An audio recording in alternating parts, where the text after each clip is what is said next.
Hey guys, is Mr. Belk, and I'm back to make another video for you guys talking about arithmetic sequences. Yesterday you should have learned about kind of the difference between arithmetic and geometric sequences, and those are kind of the two most common types of sequences, and we'll talk about some other ones later in this chapter. But for today we're going to talk a little bit more about arithmetic sequences. These are the pretty much the most simple kind of sequences. Okay, it's just a pattern that you create by adding or subtracting a number to get the next number. All right, and what makes it arithmetic is when you add or subtract the same number over and over to get the next number in the sequence. And that is what's going to bring us to today, talking about what's called the common difference and the explicit formula for a sequence. Okay, so the common difference is this number, like I said, where you add or subtract, or it is that number that you add or subtract over and over again to make your sequence. And then this explicit formula is a lot of what we're going to talk about today. So let's go ahead and talk about it. The notation for these is what may get kind of confusing. So I want to talk about, here is the explicit formula. Oops. Here's the explicit formula right here. And I want to talk about what each of these symbols is going to represent. So let's talk about an is just any term, or I guess, well, an is the nth term.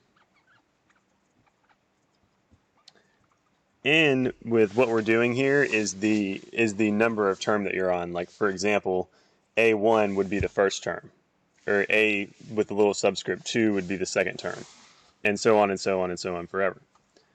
So that's what the first thing is in our formula is an. It just means that I can find any term in this sequence using this formula, and we're going to do that here in a minute. So a1 in this formula, that is the first term. And I know that just because its little subscript here is 1. I don't know, let me circle that. Its little subscript is 1, so that means that it is the first term. And let's talk about, you guys, we just talked about what the common difference was. D is usually the letter you will see used to represent that. So D is the common difference. And I will abbreviate that so I don't run out of room. And then the last thing is n. N is your number of term.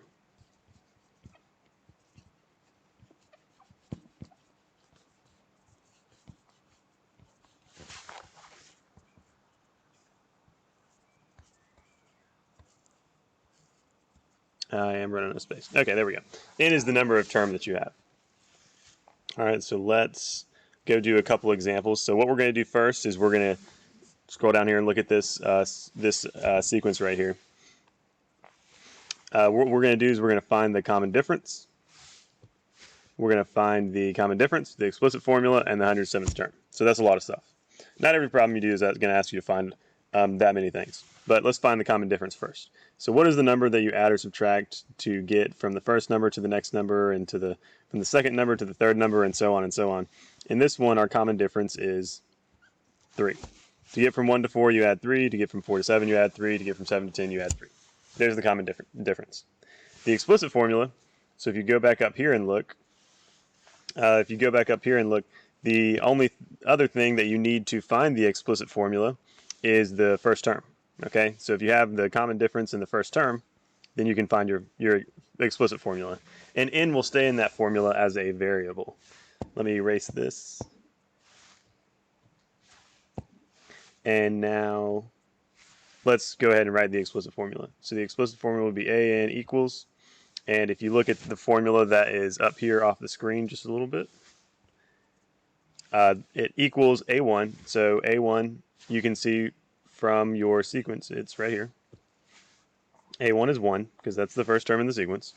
So we're going to plug that into a1, that's 1, and then we're going to do plus. D is the common difference, we just found it, 3. And then n minus 1 will stay in parentheses here. So we found the common difference. We just wrote the explicit formula. That's what this is talking about. And now we're going to find the 107th term. So yesterday, you guys, if you did the IXL from yesterday, you were finding the different terms that were missing, and it was usually one in the middle or the one in the end. And it's easy to find those terms because of the pattern. You just add or subtract over and over again.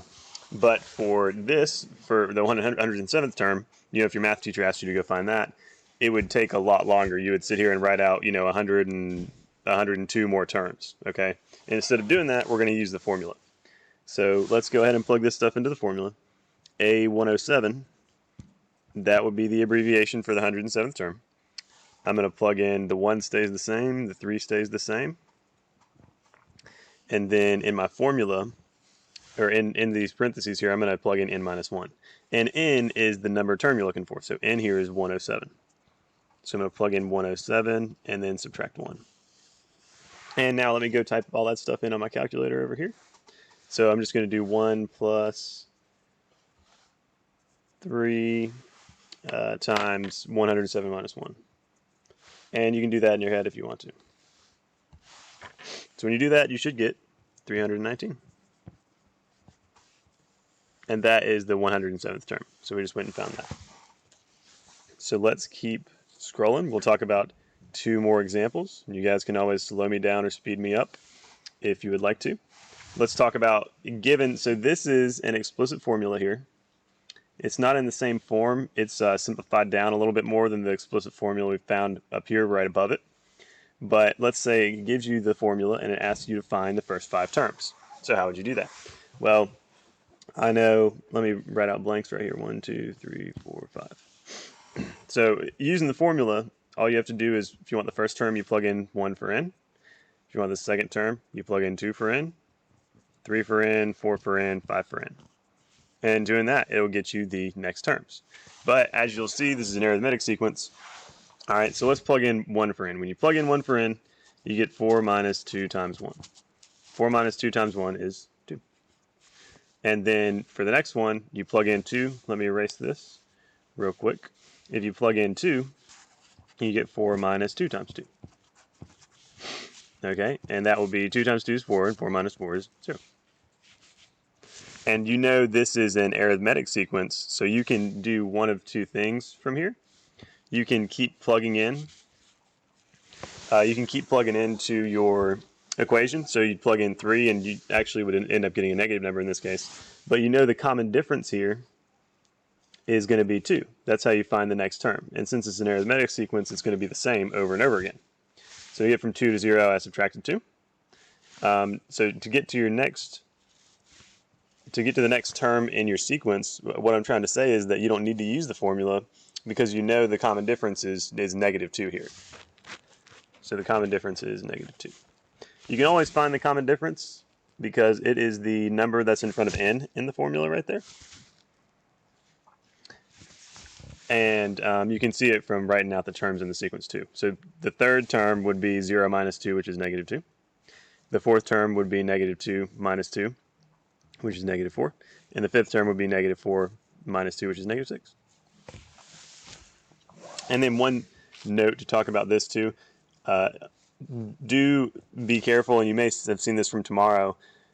The arithmetic sequences, the difference between the terms can also be negative. It's not always what you add to get to the next term, but see, in this case, we're subtracting 2 to get to the next term. What that just means is your common difference is negative. So that can throw you off sometimes. Don't forget that it's possible for your common difference to be negative. Okay, and the last thing I want to talk about is, let's say they don't give you a formula, they don't give you the sequence, but they give you 2 things. So that the first thing that they give you here is they give you the first term.